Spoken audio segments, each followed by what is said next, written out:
All right. Hello, everybody started joining. Mhm.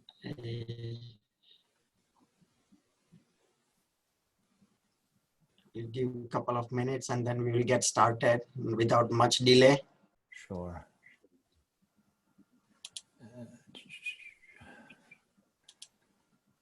And I'll just keep my Q&A open so they can ask questions through, and I'll keep an eye. Cool. Okay. So we'll get started. Hello, everybody. Most of you know my name is Pratik. I'm a physical therapist at iMotion Physical Therapy here in Fremont, California, which is the Bay Area, San Francisco Bay Area. And hello. Oh, Dee is there. Dee is my coach. She is our coach, and she helps us in the front desk. So good to see Dee, and Deepa is there. So I have today privilege, and I'm super excited to have Dr. Steve Joordens, who is the faculty and scholar at the University of Toronto, Scarborough. And he is a teacher, global and online educator, innovator, researcher, public speaker, fan, motorcyclist, I think, and rock music with the hobby. And he lives he has a several interests and amazing life. Dr. Joordens, I came to know about him through Coursera. I took his course. It's called Mental Health during the COVID-19. And I asked him like if he can accept the invitation to become a host on our webinar, which is not a big level, but a small webinar. And out of my surprise, he accepted invitation, and the only condition was I need you to pass this message to maximum number of people. We work very hard. We have 100 registrations. Zoom stopped at 100 registrations, so we are going Facebook Live too. And we have people from US, East Coast, West Coast, obviously Canada, Europe, England, Netherlands, Belgium, India, Australia. So everybody has joined from all over the world, and we want to pass this message to maximum number of people. It will be recorded, and we are going to upload it and share on YouTube link, so it's easier, so nobody has to download or anything. Dr. Joordens' course, Introduction to Psychology on Coursera, has 220,000 students. It's blew my mind when I saw those numbers. And Coursera, this mental health COVID-19 course has more than 20,000 people sign up for that. And from here, I will hand the stage to Dr. Joordens. If you guys have any question, please feel free to write in Q&A, and I will put him in the spotlight, and I'll mute my video so I don't disturb anybody. Cool. So let's just pop that up. So that looks good from your side, Pratik? You can see my slides? Okay, so I will assume you can see my slides and that everything is cool. Please let me know otherwise via chat or whatnot. Okay, I'll open up my chat too and just have that. Yeah, okay, good. Well, thank you everybody for coming out. I really appreciate it. I'll start with just a little bit of a story, I guess, how I came to be in front of you all today. I teach introductory psychology. I teach it on Coursera, as mentioned, but I also teach it at the University of Toronto. And I have done so for decades. And so because of that, I kind of know psychology well, and I know a little bit, a lot. And in Canada, when certain news events happen, they sometimes ask me to comment on them. And of course, with the COVID thing, well, that almost became my full-time job for a while, was interacting with reporters. And the most common question I would get from reporters was, can you give people some tips for how to deal with this anxiety that we're all feeling? And I would do that. I would give them some tips, but I always felt like, tips make more sense when you understand where they come from and why they make sense. And so as I was answering all these questions, I started to feel like I wish there was a way of answering them in a better way, in a more complete way.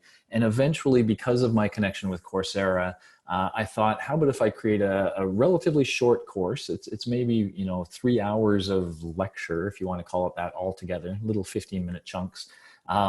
But we created this course on Coursera. It's completely free. And the idea of this course is to really give people an understanding of what anxiety is, where it comes from, and to convince them that they can, in fact, manage their anxiety, that there are different strategies at play. And once you understand it, those strategies make sense. So yes, that's all available in the course. And if you like what you hear today and you want a more detailed version, please, go check out that course. It's on Coursera.org. You can search Mind Control or Joordens. You'll find it. But what I'm going to do today is kind of walk you through the highlights of that in a much more efficient, short way. So you'll get a taste of it. And you'll also, I hope, leave with an understanding of anxiety and with an idea of some strategies. Now, as I'm going through, I'm a pretty informal guy. So as I'm going through, I have the QA box open, and I will keep an eye on it. If you ask questions I think it's a good thing to address at the time, I will do so. So feel free to ask questions as I present. Okay, so let us then start here. Anxiety. One of the reasons I thought this was a great time to do the course is we talk about things like anxiety and depression and things at normal times, but this was a very rare time when really all of us in the whole world are feeling anxiety. And in many cases, it's starting to become a very negative influence in our life. And so we all kind of suddenly understand how annoying it can be when our minds and bodies kind of run away with us. And because of that, I thought this might be a good time to kind of give people the knowledge they need to understand this process better. And I thought it was actually critical for these two reasons. So the first thing is, as I'll describe to you, your anxiety system is your kind of fight or flee reflex. It's meant to kind of come up really quickly, help you deal with an emergency, and then go away. But because the emergency is sticking around and not going anywhere, we're feeling that anxiety that's lasting a long period of time. And that's not supposed to happen. This system is not supposed to be engaged for a long period of time. And when it is, it actually compromises our immune system. So if we let anxiety continue unchallenged, unmanaged, we will eventually have a poorer immune system response. We'll be more sensitive to the virus. And so that's obviously not a good thing. So there's a question, does being anxious have benefits for us? I'm going to hold you off just for a second there, Sadhguru, but I'll come back to that point. Because yes, I mean, the anxiety response is actually a really good thing when it happens in the context it was evolved for. But it's just situations like this where threats are now long lasting and ambiguous. That's when it really kind of goes wrong. So we'll hit that in the story. The other thing I want you guys to be thinking about a little bit is this difference between anxiety and depression. And as I talk you through it, I will claim that anxiety is kind of like your body screaming, do something about the situation, fight the problem, run away from it, but do something. And so that's why we have all this energy. We feel like we want to do something. But if we ever reach a point where we feel like we keep trying to do something and nothing we do makes the situation better, we can start to sneak into what's called learned helplessness, and that can lead to depression. And depression is your body basically saying, don't bother doing anything. There's no sense. Nothing you do will make a difference. That's a really bad place to be. It's a very disempowering place. Anxiety is not so bad. So that's why I kind of think, okay, now that we're all anxious, okay, now let's just talk about managing anxiety. Okay. And so just to give you a sense of how this story will play out, I want to really stress the mind-body interaction, because everything I say is based on the claim that your thinking affects your body and that your body affects your thinking. And there was a lot of work done by Hans Selye many years ago in Montreal, where he demonstrated that chronic stress, if you have some stress that's there every day and you're living with it every day, that it does deplete your immune system and it leaves you open to viruses. So the thoughts that are going through your head are actually affecting your body. That some people go, oh, is that true? But let me give you the other example that many of us know, which is the example of the gurus often, where gurus are able through their mind to quiet their physiology, to slow their heart rate. And I'm going to suggest that's the kind of skill I want you to learn, not as extreme, but that your mind can affect your body and your body can affect your mind. These two affect each other. And often we are just often we are just the audience. We're just watching this happen and feeling all the feelings it's producing. But what I really want to suggest is we don't have to just be the audience. We can get in there through using our mind, our conscious will.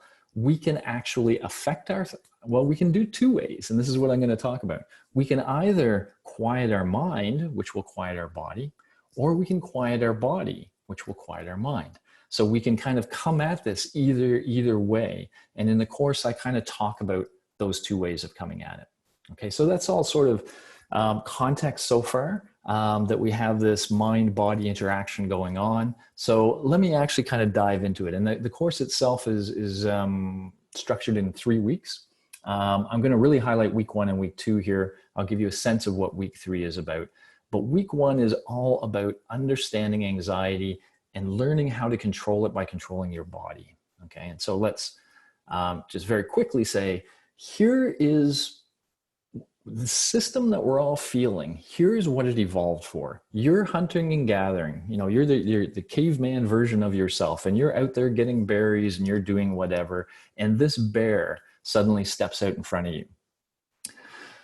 Well, this bear is stronger than you are. It's very fast. This is not necessarily a good situation to be in, but your body does something really interesting. First of all, let me just say there's this thing in your body called the amygdala.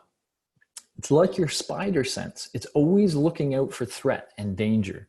And when it sees threat or danger, then it releases all these chemicals into our body, which change our bodily state. It also, by the way, weakens the blood flow in the prefrontal cortex. And so let me bring all this together. And just, so I'll go a little slow through here. It's easy once you get it, but let me go a little slow. So we have what we call our peripheral nervous system, which is the system that connects our brain to our body. And so this is literally where the brain-body connections happen. But it actually seems to have two different modes of existing. The most common mode is what we call the parasympathetic mode. And this is when you're relaxing. So if you're chilled out, relaxing, even while you're walking along picking berries, you're picking your berries and you're relaxing, maybe you're popping one in your mouth now and then. When you're in this mode, what your body is doing is digesting your food, delivering the nutrients to the various body parts, eliminating the waste, and it's kind of like it's all about long-term maintenance of the body. Kind of like when you renovate your house for the future kind of thing. But when that bear steps out, the amygdala sees the bear and it triggers us into sympathetic mode. And you're going to see these are sort of two opposite states. So when you're not in sympathetic mode, everything is about digestion. So all your bodily organs, like your stomach is stimulated, your liver is stimulated, your intestines are stimulated. But when sympathetic mode kicks in, this is now about short-term survival. So what do we see? We see things like our eyes dilate. They let more light in because you have to see what's out there. You get a higher breathing rate because it's pumping oxygen to all your body. So your heart rate is going up. Your breathing rate is going up. Your mouth gets dry because it's not about eating anymore. It's not about digestion. What is it about? It's about surviving. It's about surviving this bear. And so what your body does is kick in this special mode that makes you super strong, super fast, super ready to either fight that bear or run away from it. So fight or flee. But also keep in mind, part of this is sort of, like I said, the body screaming out, do something. It's asking you to do something. You don't have a lot of blood in your frontal lobes. So this isn't a time for deep thinking. It is a time for action. And that's what this system prepares us for, is action. Okay, so you've probably heard of things like this, just to kind of make this story make sense to you, where a mother's child got pinned under a car, and she saw her son under the car and ran to the car and lifted it. And, you know, people say, how can she lift a car? That's really, really heavy. But when you got that sympathetic nervous system going for you, that's what it allows you to do. You know, you have more power than you normally have, more strength than you normally have, and you can do something like this. So, you know, getting back to your question, your original question, you know, this is the key to anxiety. We don't call it anxiety that way. It's just the fight or flee system, but we have this system that when a threat comes out, it makes us, you know, almost superhuman and ready to take it on. But again, the idea is it's like a bear, and you either attack it or you run away from it. Either way, 20 minutes later, you're either dead or you beat the bear or you got away from it. But either way, it's over. And so this mode, the superhuman mode of a sort, is supposed to be temporary. It's supposed to come, get you out of the situation, and then go away again. Okay. So what if, you know, what happens when we're in a situation where the bear is not going away? Which is essentially what COVID is, right? It's the bear, but it's one that we don't understand very well. We don't know how big it is. We don't know how long it's going to stick around. We don't know what kind of world it's going to leave us once it goes. And all those things make it scary. And therefore we have all of that same fight or flight thing, but it's going on all the time. And as I told you, if it goes on all the time, that's bad news. That can lead to your immune system being depleted, and it doesn't feel good either, right? It's like you constantly are trying to find something to do. So how do you get rid of it? And so this is the first thing I want to talk about your body, thinking about your body. If you want to reduce anxiety, the natural thing for a lot of us to do is to think about the anxiety. Stop being anxious, stop being anxious. But when we put our mind to the anxiety, we're kind of giving it power. What we have to do is give power to the opposite of anxiety. So you cannot be both anxious and relaxed at the same time. Those are two different modes that you're in, and you're in one or the other. So if you're in an anxious state and you don't want to be in that anxious state, then a powerful approach is to learn how to get into this relaxed state. If you can push your body into a relaxed state, the anxiety will go away naturally by you focusing on relaxation. How do you do that? Well, now we colloquially will say to people, yeah, just relax. And we think, okay, when we sit on the couch with potato chips watching TV, we're relaxed. That's one way to relax. I mean, it kind of is, and you can try some of that stuff, but there's a much more, so I sometimes call this Jedi mind trick. There's a much more direct way you can learn. It's a skill that you can learn to drive your body into a relaxed state anytime you want. And so there's nothing special about this little funny looking guy with the headphones, other than I just want to mention, so I give a guided relaxation audio tape as part of the course, but you can find these online too. They are things that teach you what relaxation feels like. So, you know those transporters from Star Wars where they start here and they go, and then they end up somewhere else? Imagine we want to do that. We're starting in Anxiousville and we want to end up in this relaxed place. But it seems like the way things work in the mind is we can only go to this relaxed place if we know it very well, and if we know the road from here to there very well. So if we know how to get from here to there and we know what relaxation feels like, then we can get pretty good at pushing ourselves there. It is like the guru slowing his heart rate, except we are going to push our bodies into a relaxed state. Now, that all sounded a little mystical maybe, but it's not. So let me just demystify right now. What is guided relaxation? Here's how it would work. So in my audio tape, I do the following. I say, lay down somewhere, get your body as comfortable as you can. Now, begin with your feet. clench your feet like you were clenching a fist, but do it with your feet. You know, clench that foot and make that muscle hurt. Like clench it really, really tight and make it really hurt. And then make it hurt more and clench it tighter more and keep holding it and keep holding it and keep holding it. And I say that for a bunch of times. But then critically, I say, okay, now relax that foot muscle. Let it relax. But as you let it relax, feel what that feels like. Feel what it feels like for the tension to leave your foot, for the tension to drain away, and feel that relaxed state that's left. You know, feel what that really feels like to have a really relaxed foot after the tension has drained. And now let's do the same to your calves. And now let's do it to your thighs. And now let's do it to your buttocks. And now let's do it to your stomach muscles. And so we work all the way through the body, tightening muscle groups, but then critically relaxing them and feeling what it feels like to go from tense to relaxed, you know, learning that path. What is that path? And then learning what relaxation feels like. If you do this over and over and over again and practice it, you can get to a point where you can feel tension building and you can push it back. So it is kind of like a Jedi trick, okay? Since it is difficult to relax sometimes, would it help to practice mindfulness? Mindfulness is a big part of everything we're going to talk about, right? So when I'm saying in this guided relaxation thing, when I'm saying, you know, feel what it feels like to release that tension, I'm asking you to be mindful, right? I'm asking you to mentally feel what it feels like to relax tension and feel what relaxation feels like. So that's, you know, be mindful about what relaxation is. So yes, absolutely. Mindfulness is a big part of it, but mindfulness is just a, you know, on its own is just a mindful. Mindful of what? And so I'm asking you now to become mindful of the feeling it is, of how it feels to let tension release your body.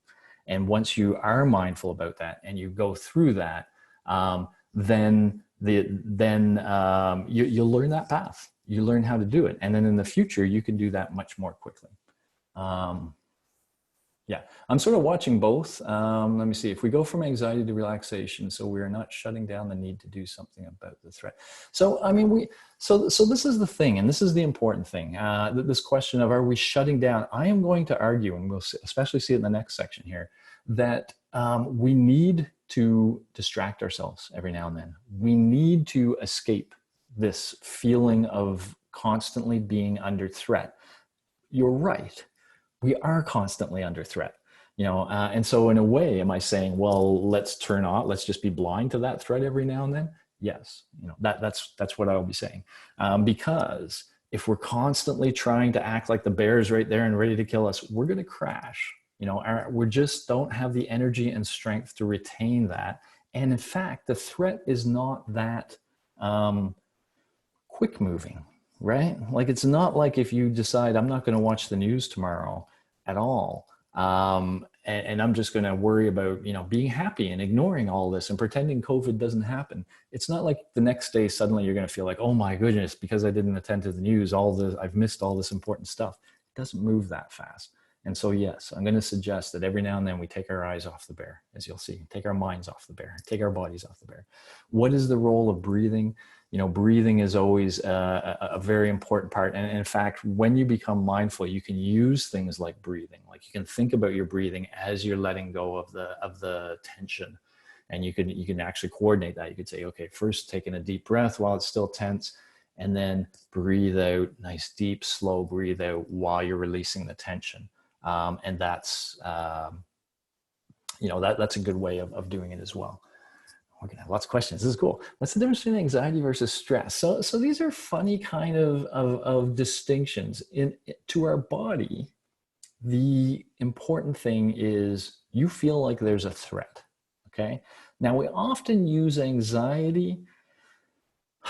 We use them sometimes subtly different. So here's how it's sometimes used. So stress is something we suggest everybody encounters. So stress is kind of like I don't want to say a weak form of anxiety, the way it's colloquially used. I say they're largely the same thing. But imagine you really needed a job. Your family really needs a job. But when you go into work, you feel like your boss doesn't like you. And you're worried that your boss might fire you.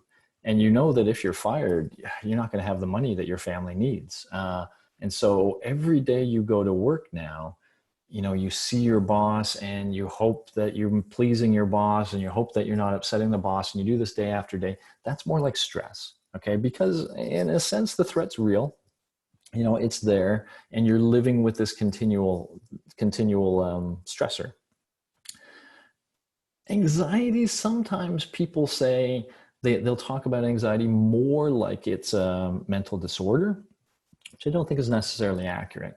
But they'll talk about people, suffering from anxiety issues. And sometimes the implication there is that people are getting this response that we're talking about when they shouldn't, right? So we'll talk about, social anxiety, that if you're in a room with a bunch of people you don't know very well, a lot of people feel like they're under threat and they get all of that anxiety. But other people would say, well, you're not really under threat there. Nobody's going to hurt you. And so that's a misplaced reaction. But I think we're splitting hairs here, for now. The important thing is there's this mode when you feel what threat is, or when you feel you are threatened, everything I just described to you kicks in, makes you ready for the threat.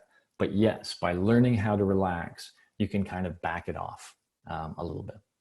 Okay, I'm going to move on, because I just want to give you the second part of this, and then we can have all sorts of cool questions. So think of relaxation. Remember I talked about mind body.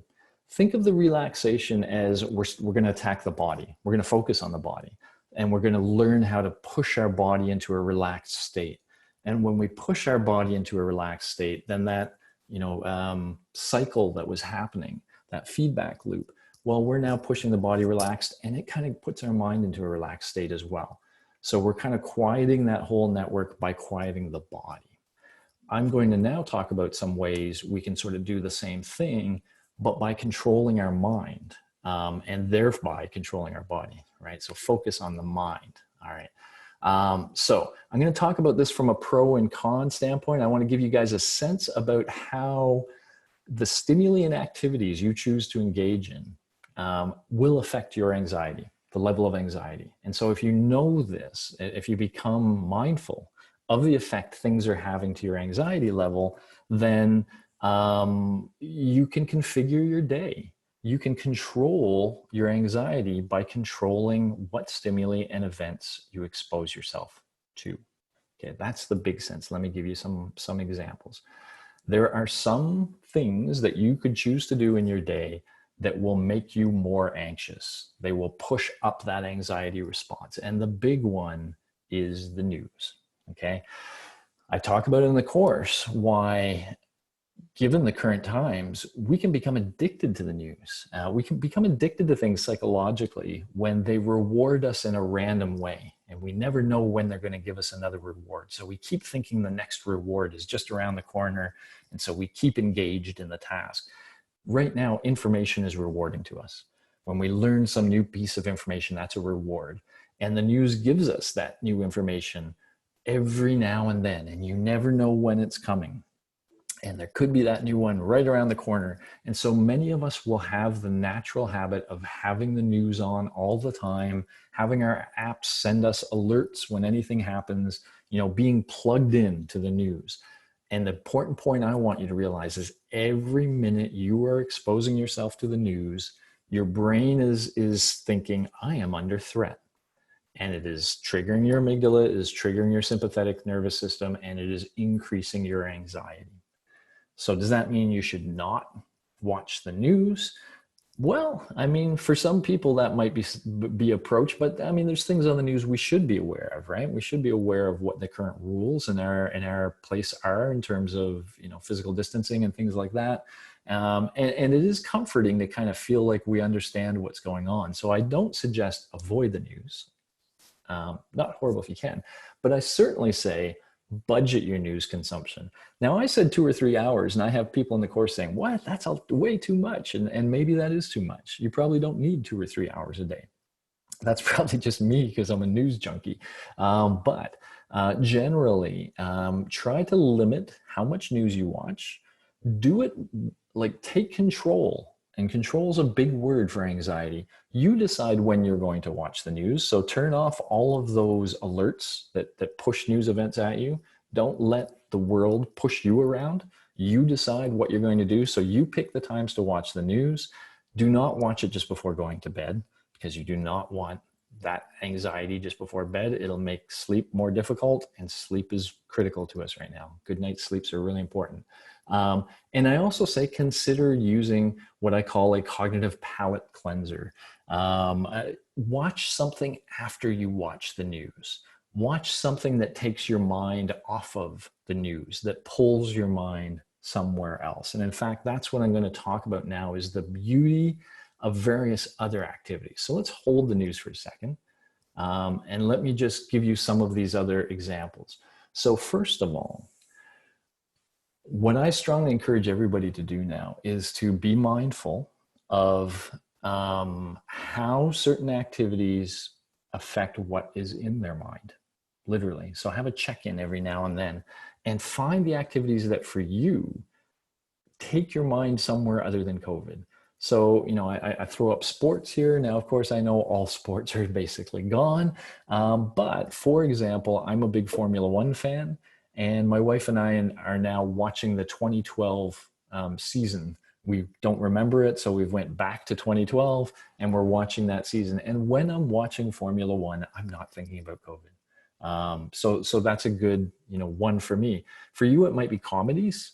You know, are there comedies you watch? And when you're watching that comedy, it just takes you away. It could be a movie. It can be anything. I'm into GarageBand lately, creating songs on GarageBand. And when I'm doing that, I'm taken away. What these things are what I call cognitive palate cleansers, or sort of channel changers, right? If you have too much COVID in your head, that's all you're thinking about. The way things get into your head, they get there two ways. Sometimes from internal thoughts, but often from external stimuli, the things we look at, the things we listen to, the things we smell and hear. And so if we want to change our thoughts, if we don't like what's in our mind, then by finding something that pushes something else into our mind, it will push those negative thoughts out. And so it's once again, this crowding out idea. It's kind of like you can't be relaxed and anxious at the same time. You can only kind of be thinking about one thing in your mind. And so if you want to get rid of the anxiety thing, replace it with something else. So find those things that work for you and say, okay, when I need a break from COVID, I'm going to go do that. And that'll get me away. You assume each individual has a different tolerance for for anxiety to be harmful. Yeah. But I think we all can kind of sense that too, right? I hope to some extent that you know, some people, and so I talk to a lot of reporters, and I marinate in this stuff all the time. And I think I am sort of tolerant. I'm a little more comfortable with all this ambiguity and all this whatever, but I still feel it. I mean, I'm still anxious. There's absolutely no doubt about that. But I think, yes, different individuals would have a different sensitivity level. You know, that's why some people can have anxiety attacks when there is no threat. But somehow their amygdala triggers and tells them there is, and they feel like there is. So people are all over the board. You're absolutely right on that one. Let me also just mention one other thing too about a threat, because it's just a funny thing in a way. When we talk about some stimulus producing anxiety, we are part of that. And so let me explain it this way. During exams at University of Toronto, Scarborough, we have, by the way, a very multicultural group of students at our university. They come from all over the world. And so one of the things they do during exam time is they take a room and they fill it full of dogs. And the idea is, this is a very Western perspective, that if you need to release from stress, you can go into this room with all these dogs and you can scruff them and you can cuddle them. And so they're going to make you feel better. Yeah, that's the idea. And for some people, they do, right? Because they think of dogs in that cuddly, scruffy way. For other people, dogs are scary. And the idea of being put in a room full of dogs is a threat, right? So it's not the dogs. You know, the dogs are not what is actually causing this anxious reaction. It's how you think of that, how your mind thinks of that. And so that's why different people have different reactions, but that's also why a given person can change how reactive they are by changing the way they think about the situations they're in. Okay, so that's the power that thought has too. Yeah, okay. So I would just wanted to go here. We were at the cognitive palate cleanser, and I just want to take it a step further. I always like to mention these. There are in fact some activities that we know scientifically counter the effects of stress, counter anxiety. And I'm using stress and anxiety almost interchangeably here. But these are things like the following: laughter. Sometimes it can seem wrong to laugh during situations like this. Laugh. If there's something that makes you laugh, that every time you're laughing, your body is being flooded with positive endorphins that are working against what the anxiety is doing to your body. So laugh, sing, sing for fun, is not pressure singing like everyone's watching you. I hope I sing well. But if you can sing just for fun, just like we used to sing, back in the day, where people together would just sing as a way of expressing themselves, that's very powerful. Dancing, if you're a dance kind of person, is very powerful. Yoga has a lot of those guided relaxation principles too, right? And so especially if you're mindful while you're doing your yoga about how relaxation feels and getting yourself to that state, that can be powerful. Aerobic activity in general is very powerful. We don't always know why, by the way, in psychology, but we know that having your heart rate elevated for significant periods of time, at least 4 to 5 times a week, makes you feel better, makes you happier. We don't completely know why. So, what I suggest then is I hope you kind of get the sense that, okay, if we don't like what's in our heads, first of all, is it because we're watching news all the time? Are we actively putting this anxiety stuff in our head? So if some things are doing that, okay, let's note that and say, all right, I'm only going to do those activities to the extent I have to. Other activities will pull me away from anxiety, and that's good in and of itself to give me a break from the threat and the anxiety response. These things that I'm highlighting are even better. They may pull you away from the anxiety, and they may actually sort of heal some of the negative that anxiety causes. Okay, so taking stock. You can try to manage anxiety by managing your physical body and teaching it how to relax, and pushing it into a relaxed state. You can also manage anxiety by managing your mind and using the environmental cues to control how much of each day you spend thinking about COVID. You can have control over that. And then there's other really powerful activities. And so this is one I hit on a lot. And luckily, I'm seeing everybody come around to this notion. So we've heard the idea of social distancing. It's not social distancing. We don't want to do social distancing right now. We want to do physical distancing. We want to be physically apart from one another. But socially, we want to connect. And we want to connect on an emotional level. Even if it's just talking with somebody else on the phone and saying, I'm really stressed. Yeah, I'm really stressed too. There's a healing quality in sharing that with the other person. You end up feeling better. And we know this from group work that we do in clinical regions, all sorts of situations. So while we're all isolated, we still want to connect socially with others. We can connect using something like Facebook, but I'm actually going to argue that we have to go deeper than text messages and shares and likes and comments. Those are all very shallow ways of socially interacting. At the very least, we need something a little more like this, right? You're seeing my hands. I use my hands a lot. You see my hands, they kind of stress things. You see my face, and my face tells you a lot about the honesty of what I'm saying. It gives you my emotional level. It's like the words are the message, but everything else is the emotion. And that's where you want to connect, is on the emotional level. So something like Zoom, sure. Something like the good old telephone, okay? The tone of somebody's voice, the way they say something. There's a real difference between yes, dear, and yes, dear, and yes, dear. I don't know. There's all these different nuances, but the way the person says it, and their little giggles, their chuckles, their grunts, their whatever, that's what tells you where the person's emotional state is. And you want to connect at that level. That's very healing. So one of the things I recommend, people kind of budget into their day is some time socially connecting with other people. If you can adopt somebody who's alone and socially connect with them every day, then that'll feel really good, because you'll really be helping somebody else. And that makes you feel like you're doing something, which is what your anxiety response is asking. Okay. So just really quickly, I'll just mention this. So in week 3, I just bring some of this stuff together, and I'm talking about the isolation condition, and I'm just suggesting, okay, now that you know some of these things about how anxiety works and how you can control it, what I just end up recommending is, while in isolation, structure your days. Structure is really important to helping us keep feeling good. And this means just things like go to bed at a specific time, get up at a specific time, eat your meals at the same time. You know, from Monday through Friday, make it a structured day. You can have Saturday and Sunday as unstructured if you want. And then you'll actually know when it's Saturday or Sunday, which is kind of nice. But the rest of the day is structured, and structure it mindfully. Okay, so now that you kind of know about some of these things and the effect they have, you know, imagine you structure a day that might include work and other times, might include news, but also include social outreach.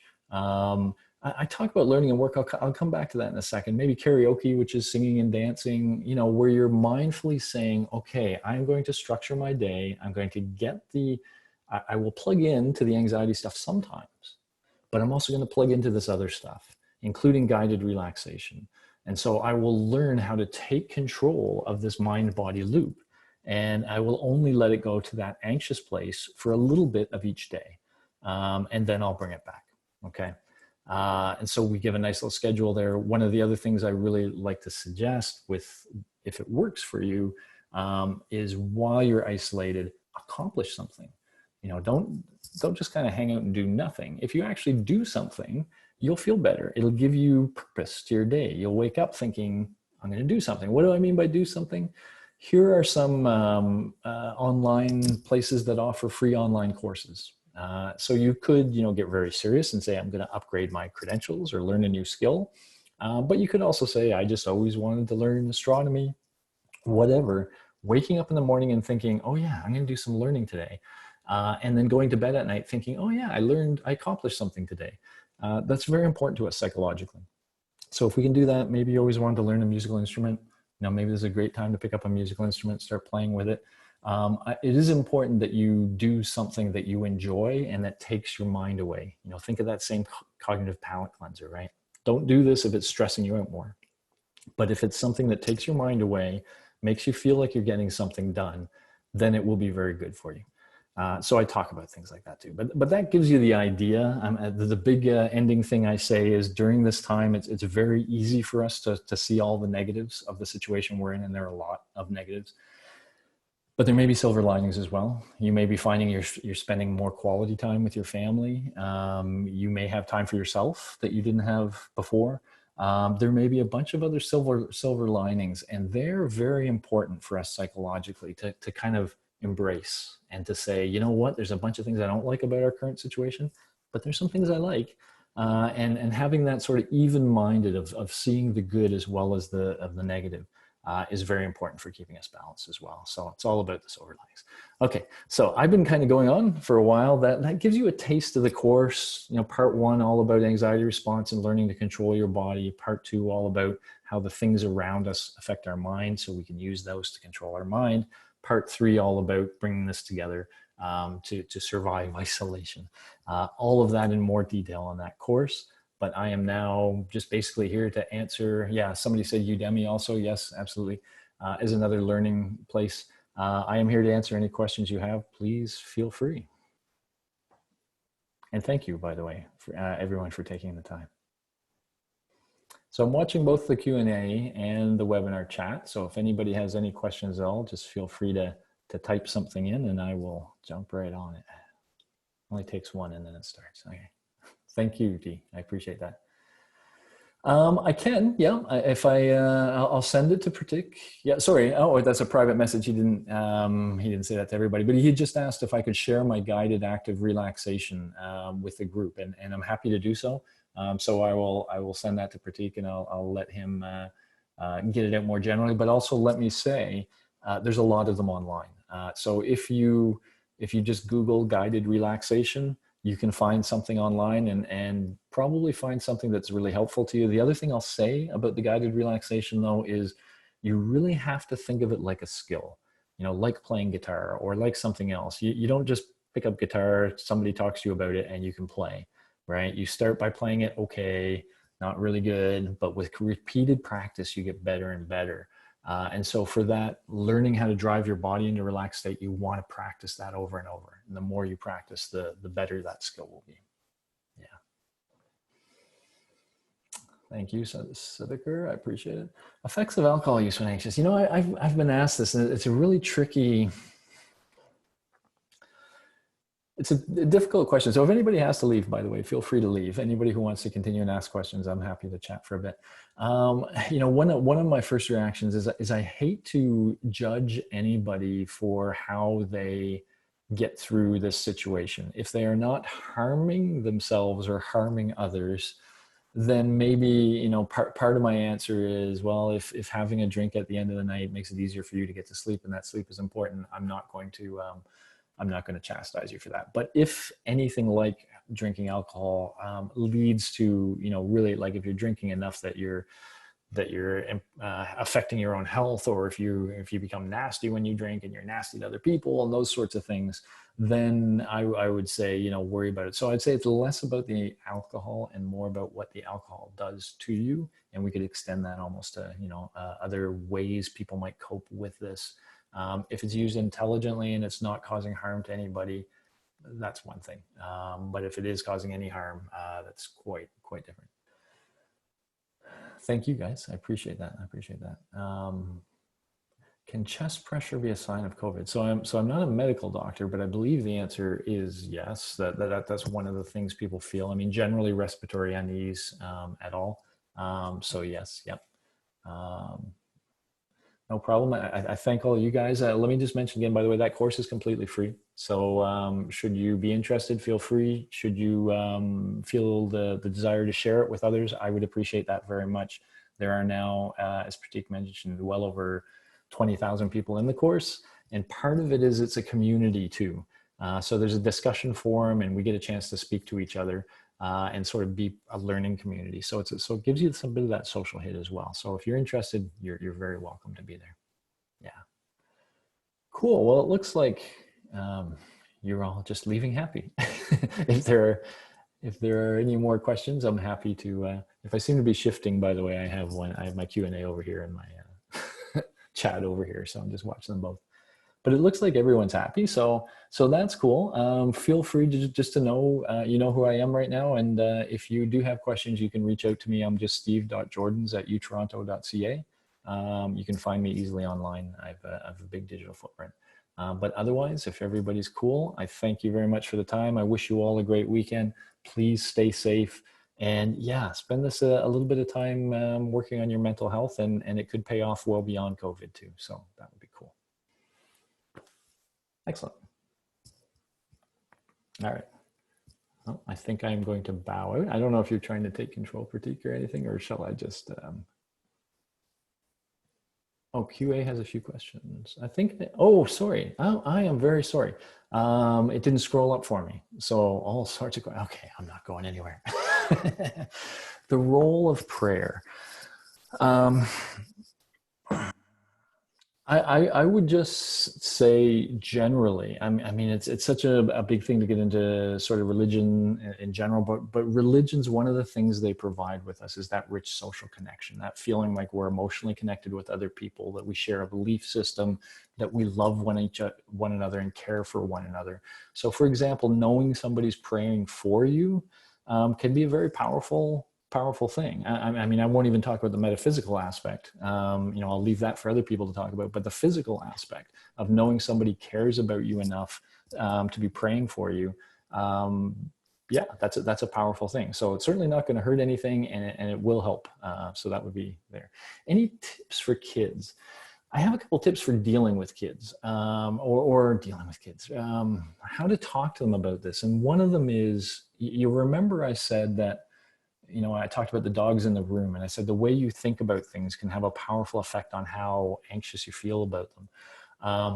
One of the things I recommend when you're talking to kids is that you're clear with them that we're isolating not because we're hiding from some scary disease out there. So that's not the right tact. That's like a victim kind of view, right? But instead, you want to say, hey, listen, there's this thing out there. you are 100% safe. You know, you are in no danger whatsoever, and that's important for children to understand. And we are not in any real danger, but other people in our community are in danger. The older, the people with pre-existing conditions, and the medical people who have to fight this. And so we need to help those other people. And we are isolating because it's a way to control the monster. When we isolate, we're keeping the monster small. We're stopping it from growing. And that's the role we play. We stop it from growing so the health professionals can get it. And so we're doing something. Remember that, you know, your anxiety system is saying do something. Convince your kids we are doing something. And this is a very active way of approaching it. And that makes them feel more empowered, less of a victim. Say that to yourself, by the way, and it's true. You know, this is the way, if you understand isolation that way, you feel like, okay, I am doing something. Yeah, so I'll mention that quickly. If anxiety disturbs sleep, what are some tips? Sleep is very important. I mean, really, you want to try, that really keeps you on an even keel if you're getting a good night's sleep. So there's the synchronicity, right? Going to bed at the same time, getting up at the same time. There's also, do not engage in anxiety provoking activities just before bed. You know, that will make it very hard for you to sleep. So if you're going to do a news hit, do it, you know, early evening at the latest, and then make sure you do other stuff ahead of time. Sometimes people will say things like aerobic activity in the early evening. Imagine 7 to 8, you engage in some sort of activity. Then by 10, you tend to drift off a little easier. So those are some of the ideas I could throw out there. Thank you, Karthik. I appreciate that.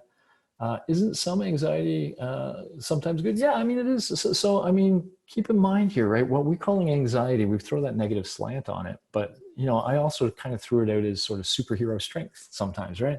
So sometimes anxiety, it's about meeting a challenge. It's about your body getting ready to meet some challenge. That's what the actual fight or flee system is. And of course, athletes harness this all the time. And so, yeah, every time I give a talk, for example, in front of a large group of people, I don't know, I feel a little anxious, but that's the energy, right? It's not feeling like crushed under the anxiety. It's there and it energizes you. And it's like, okay, now I'm going to go. I'm ready to go. I'm ready to fight.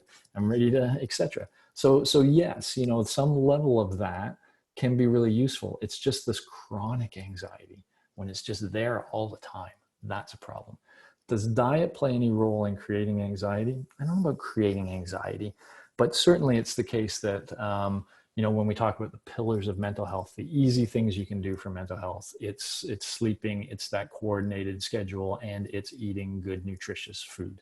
You know, high sugar foods and things like that can make you anxious. You know, coffee is sort of a pseudo anxiety, right? So if you're doing a bunch of that stuff at the same time, that's not so good. So obviously you want to eat well, and that would be the, you know, good nutritious food would help you there for sure. What if you're worried or anxious about future milestones affected by things? Yeah, you know, so often we talk about the health issue because that's what's in our face. This economic climate we're in now, nobody has ever been in it. You know, every country in the world has now gone super into debt to try to keep their economies afloat. Will it work? Will it not work? How is this all going to take shape when we come out of here? Now I'm making you all anxious. But those are the kinds of things that, you know, make you very anxious about dealing with things. And I don't think we've allowed ourselves to go too far into the future yet. We've mostly been worried about the disease and getting to the apex, and, you know, will our healthcare systems survive and be up to the task? But soon enough, you know, when we do start feeling more like we're going over the other way, then we do have to worry about these future things. But it'll be the same story, right? You want to worry to the extent that your worry activates you to do what you can do. It's that famous phrase, right? Learn what you control and learn what you can't. And so being anxious about the future a little bit, if it pushes you to think about the future and plan and do what you can, but there's so much uncertainty, it's the same story. You know, if you're just spinning out of control, if that's all you're doing is worrying about the future, then you need to take a break from that. You need to use the techniques I'm describing to pull your head out of that space for a while. You can spend some time there, but just don't spend all your time there, because that's a really bad place to be. How to help older couples. what's your favorite quote? The older kids who have, I have to rate this as a 5 now. All right. Hosts and panelists can't vote. What is this? That's not fair. Sorry. Hope to help older kids who have a need with, yeah. I mean, one of the things I'll say about older kids, it's hard for all of us to be separated from our social friends, our social connections. For the kids that are in the like 12 to 19-year-old range, their social world is their world. I mean, that is what matters to them, is their social connections, their friends, you know, all of that. And they have really had the rug pulled out from under them, you know, not being able to hang out with friends. And some of you may encounter problems with your children where they do go hang out with friends, even when they're not supposed to, because it's so hard for them not to. And now you want to bring in learning, but the parent isn't very good at doing it. You know, it's tricky. It's a difficult time, and it's very difficult for a psychologist to say, oh, just do this, just do that. I don't think there are these just do this things. But I do think it's a good time for parents to learn with their kids, to figure that out, and that'll take a little while. But that's good potential quality time with our kids. And so a lot of people who actually do figure out a way to get their kids learning so much each day end up saying that's time really well spent, that they really enjoyed. So if you can make it happen, then cool. Favorite quote? It's got to come from the band Rush. I don't know. I'm not thinking right now. I'll have to work on that one. Whew, rapid fire. Just getting it there. Okay, can you explain a little more about the cleanser palette? So I really kind of mean it like I say it, but let me just use that analogy straight out. You know, if you have a nice meal and some cook has spent a lot of time making the first part of it taste really good, and then that second part tastes really good.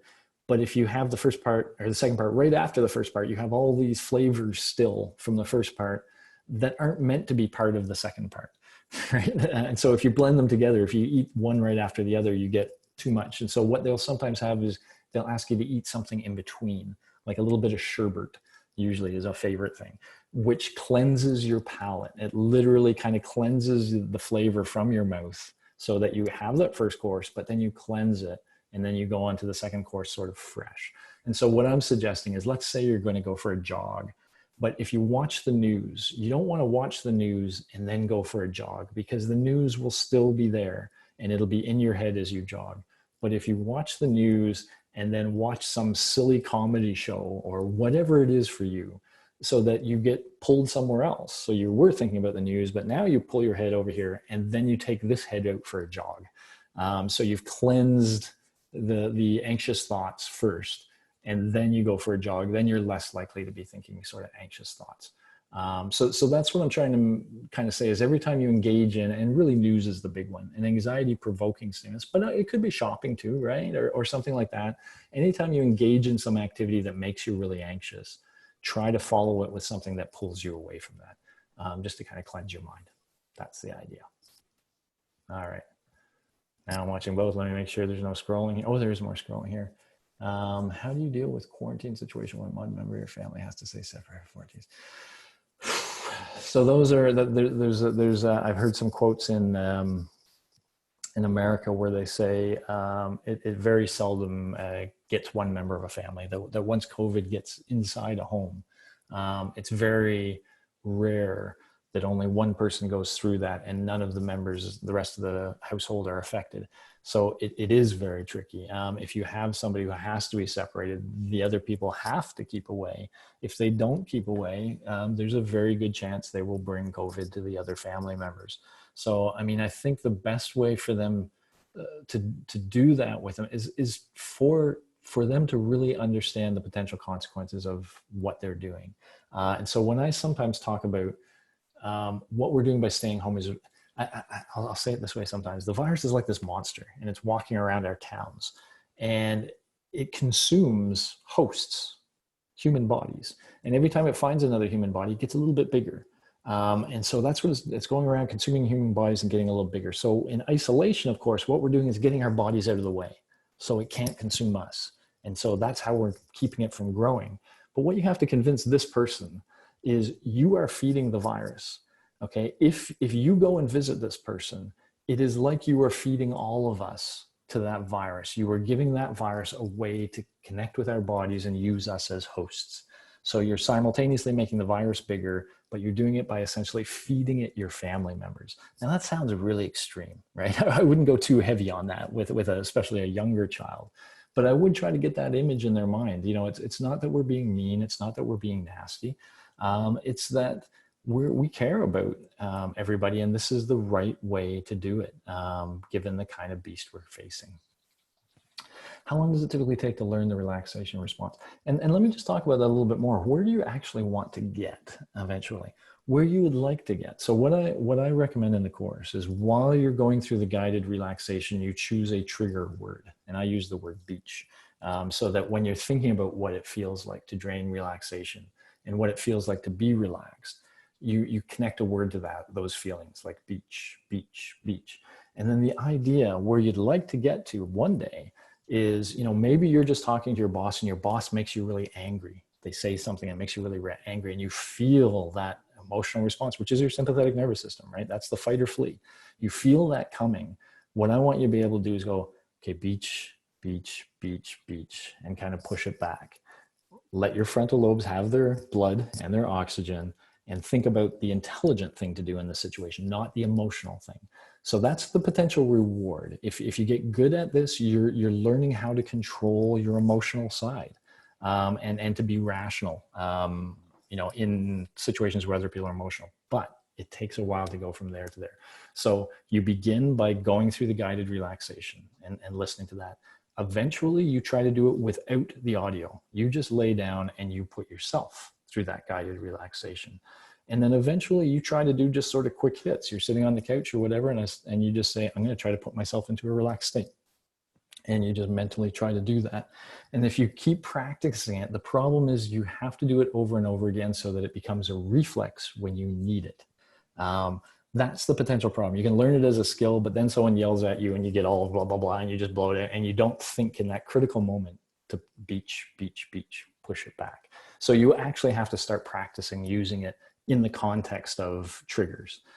So it takes a while, and it's a gradual kind of process, but it pays off in the end. If you get good at that, you are going to be the person that can control their emotional state, and that'll be good for you, but it'll also help you be very effective in a lot of situations. All right, we're flying around here. Where can I find this recording on Facebook? That is a question more for Pratik than for Ryan. I hope I'm saying your name right, Pratik. Yes. No, it's a perfect, it's a tongue twister. Cool. Well, it's just cultural. I want to make sure I get it right. So maybe you could answer where they can find the recording? Yeah, so it will be on the Facebook on iMotion PT's page, iMotionPT.com. Facebook.com/iMotion PT. On iMotion's website, it will be iMotionPT.com later on. But I'm going to create the YouTube link, so you don't have to download and look for it. And it will be shared. Now, if you have registered, I already have your email. If you have not registered, you came a little bit late and came directly to Facebook, then please email me, Pratik at iMotionPT.com, and I can send you a link directly. It's a PRATIK, Pratik at iMotionPT.com. And yeah, it is Dr. Joordens. I sincerely thank you very much for spending time and educating us, and everybody for participating. This has been amazing experience, and I hope this little time we spent together is helpful for all of us for managing the time, managing the condition, particularly during this time. Yeah. So, Dr. Joordens, I think you have to stop sharing the screen. Okay. Stop. Oh, sorry. Stop. There we go. Good. Okay.